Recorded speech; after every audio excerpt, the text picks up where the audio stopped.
Hallelujah. Okay, उपवास प्रार्थना के बारे में जब हम सीखना तो सबसे पहले हम भजन संहिता उसका 42 अध्याय में जैसे देखते हैं, परमेश्वर का दास कहता है जैसे हिरनी जल के लिए कांपती है, प्रभु मेरा मन तेरे लिए प्यासा है। तो वो परमेश्वर के लिए भूख, परमेश्वर के लिए प्यास, उपवास प्रार्थना। हालेलुया। उपवास प्रार्थना क्या है?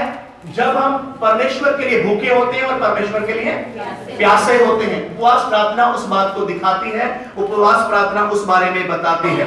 मत्ती रचित सुसमाचार उसका 6 अध्याय और 16 वचन से जब हम पढ़ते हैं, वहां पर यीशु मसीह ने उपवास प्रार्थना के बारे में कुछ बातों को बता रहे। मत्ती रचित सुसमाचार उसका 6 अध्याय और उसके 16 वचन में इस प्रकार लिखा हुआ है, जब तुम उपवास करो तो कपटियों के समान तुम्हारे मुंह पर उदासी ना छाई रहे, क्योंकि वे अपना मुंह बनाए रहते हैं ताकि लोग उन्हें उपवासी जाने।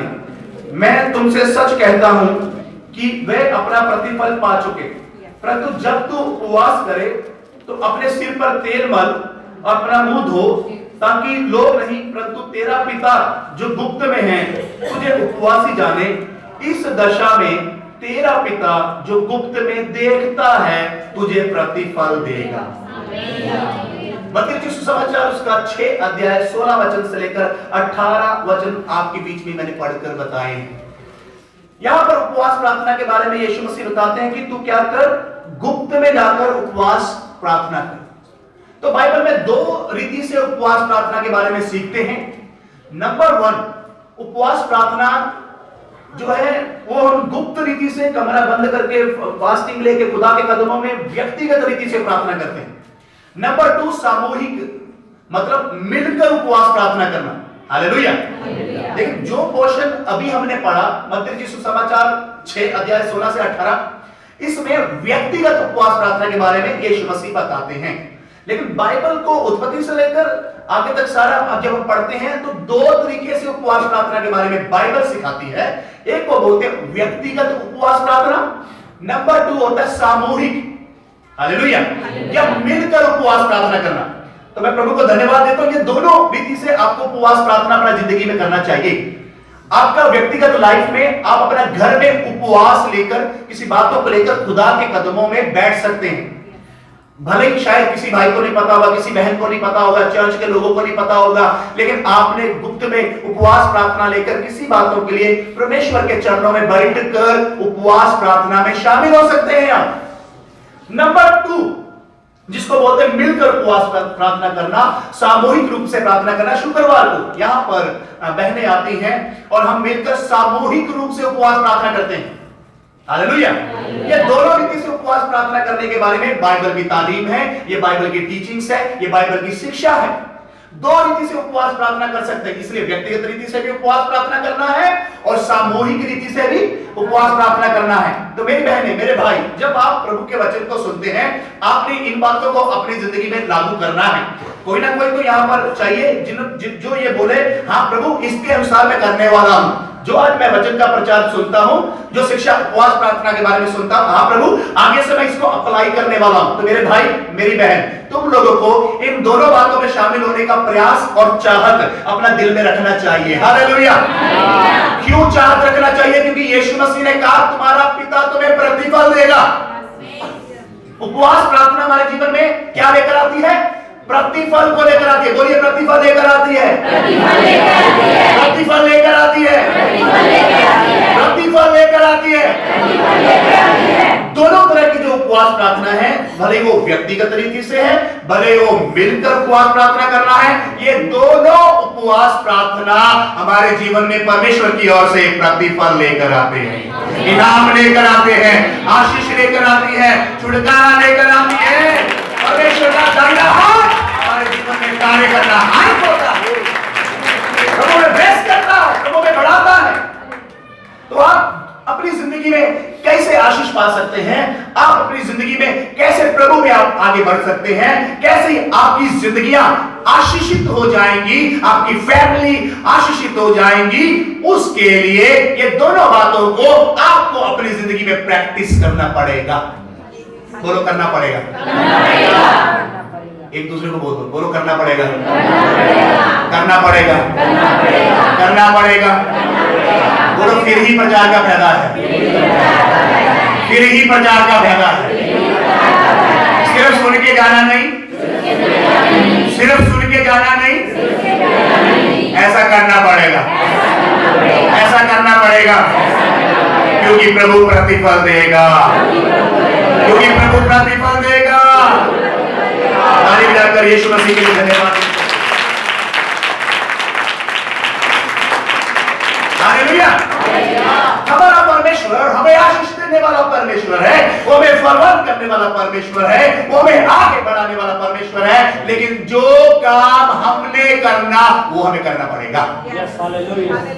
जो काम हमने करना वो करना पड़ेगा। तो मैं विश्वास करता हूं मेरी बहनें, जब आज परमेश्वर के वचन को आप सुन रही हैं, आप उपवास प्रार्थना के लिए तैयार हो रही हैं।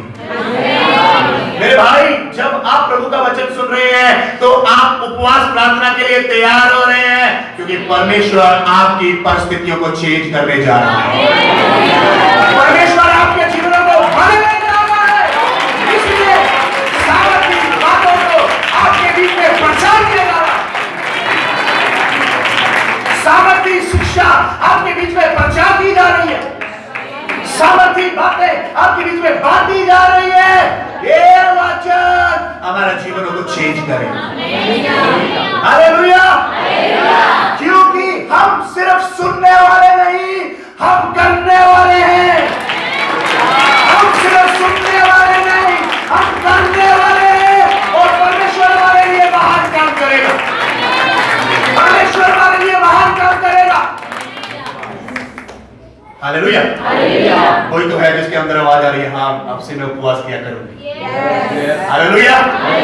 कोई तो भाई सोच रहा, हाँ यार, हाँ मैं भी कोशिश करूं। किसी का तो खिड़की खुल रही है, किसी के अंदर तो विचार आ रहे हैं, कोई तो हिल रहा है, किसी की जिंदगी में तो चेंज हो रहा है। हाँ, परमेश्वर ये उपवास प्रार्थना के द्वारा आपको प्रतिफल देना चाहता है, आपको ब्लेस करना चाहता है। हमारा परमेश्वर प्रतिफल देने वाला परमेश्वर है। जो से बोलिए, हमारा परमेश्वर प्रतिफल देने वाला परमेश्वर है।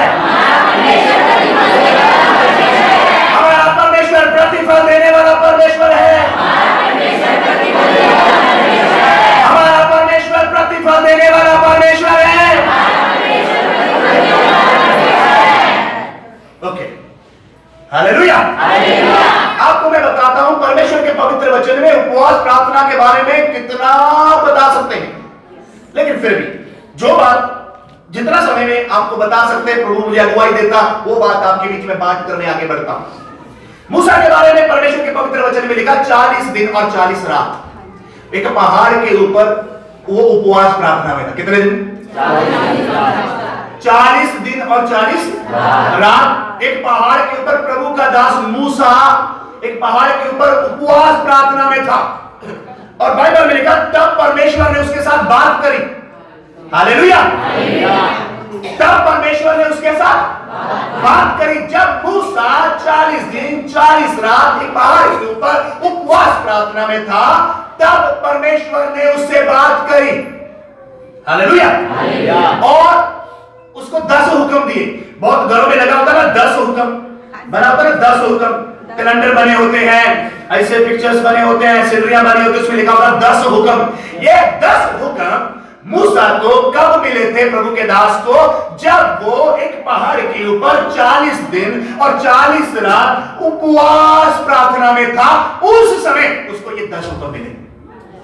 हालेलुया।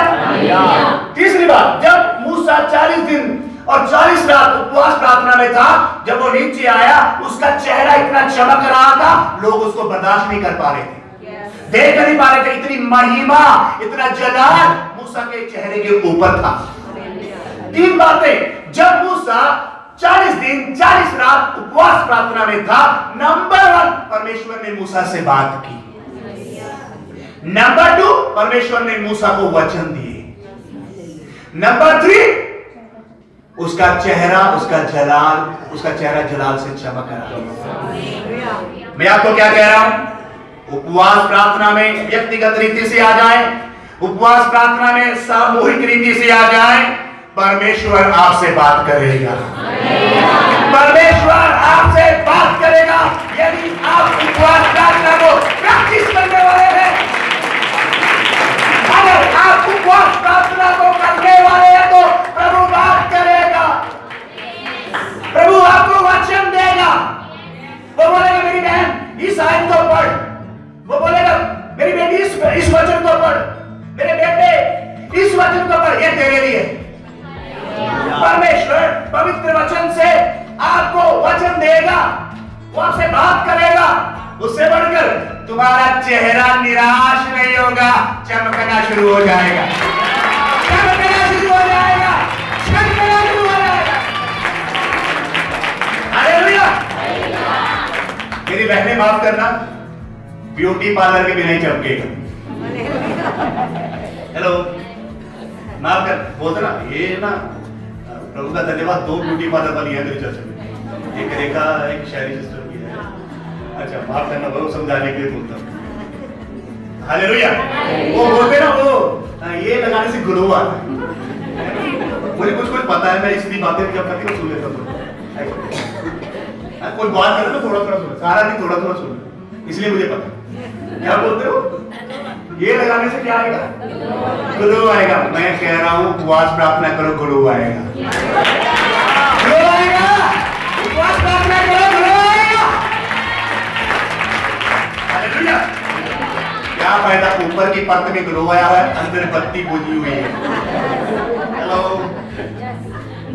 क्या फायदा भाई? ऊपर का बड़ा ग्लो आ रहा है, अंदर बत्ती बुझी हुई है। हालेलुया। उपवास प्रार्थना में अगर आओगे तो अंदर की लाइटें भी जलेंगी, क्योंकि यीशु ने कहा तुम जगत की ज्योति हो, तुम जगत की ज्योति हो। आप चमकोगे, आप चमकोगे, आप चमकोगे अगर खुदा के कदमों में उपवास प्रार्थना में सब बैठोगे। मैं कहता हूँ आप चमकोगे, मैं कह रहा हूँ आप चमकोगे अगर आप खुदा के कदमों में बैठोगे। हालेलुया। उसके चेहरे तो चमक रहे हैं, थोड़ा थोड़ा खिल रहा है जैसे फूल खिलता है। प्रभु तेरा धन्यवाद हो। हालेलुया। कुछ लोग तो है जिनका चेहरा अभी खिलना शुरू हो गया। क्यों? क्योंकि सामर्थ आपके जीवन में कार्य कर रही है, मस्ता आपके जीवन में कार्य कर रहा है, वचन आपके जीवन में कार्य कर रहा है। इसी समय परमेश्वर बातों को छेद कर रहा है, इसी समय प्रभु बातों को छेद कर रहा है। Praise the Lord. Hallelujah. Hallelujah. इसलिए व्यक्तिगत रीति से हो, सामूहिक रीति से हो, हमें उपवास प्रार्थना करना है। दूसरे शब्द में बोलूं, कंपल्सरी है। ऐसे आसान है? थोड़ा कंपल्सरी शब्द बोलने से अच्छा बैठेगा। अनिवार्य है, जरूरी है। अगर आप मन फिराए बपतिस्मा लिया, प्रभु के पीछे आ रहा है और प्रभु के वचनों को ग्रहण कर रहा है, जरूरी है। प्लीज कोई भी, एक भी जन और एक भी नहीं, उपवास प्रार्थना के बिना जीवन मत जियो। यीशु पर विश्वास करने वाले मेरे भाई मेरी बहन, मैं आपके बीच में बताता हूं स्वर्ग की बातें, स्वर्गीय आदेश, स्वर्गीय बातों को आपके बीच में बताता। मेरी बातें नहीं, मैंने मनगढ़ंत बातें नहीं बनाई, मेरा विचार नहीं, मेरी एक्सपीरियंस नहीं, मेरी बातें नहीं, नो नो, मेरा तजर्बा न हो, ये कुछ नहीं। मैं स्वर्ग की बातें आपके बीच में बात करूं। मेरे भाई मेरी बहन, इस वचन के बाद, आज के सभा के बाद, तुम्हारे जीवन में तुमने निर्णय लेना, तुमने फैसला करना, बिना उपवास के नहीं रहना। कम से कम 1-2 हफ्ता में कर लो, बाकी अगुवाई देता प्रभु 3 कर लो, जैसे भी प्रभु अगुवाई देता है, लेकिन कम से कम 1। हालेलुया। एक नहीं करेंगे तो क्या मर जाएंगे?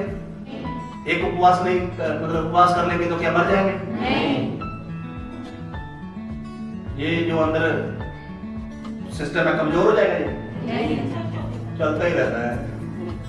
ये अंदर का प्रोग्राम क्या कमजोर, ये नारे टूटे हैं यहाँ, ये फंक्शन मशीन चक्की लगी है, आटा डालते रहो पीसती रहती है, खराब हो जाएगी क्या चक्की? नहीं, खराब नहीं होगी, आपको धन्यवाद करेगी। बोलो धन्यवाद। हेलो, सही है? सही है। डॉक्टर से पूछ लो, डॉक्टर्स कहते हैं उपवास तुम लेते हो तुम्हारा आंख की रोशनी बढ़ती है, बड़े लाभ डॉक्टर्स रिसर्च है। हालेलुया। बड़ा कुछ फायदे दुनिया का रीति में देखें वैसे भी है उपवास के बाद। अच्छा, एक और बात बड़ी महत्वपूर्ण है, मैं आपको बता दूं। जब आप प्रभु का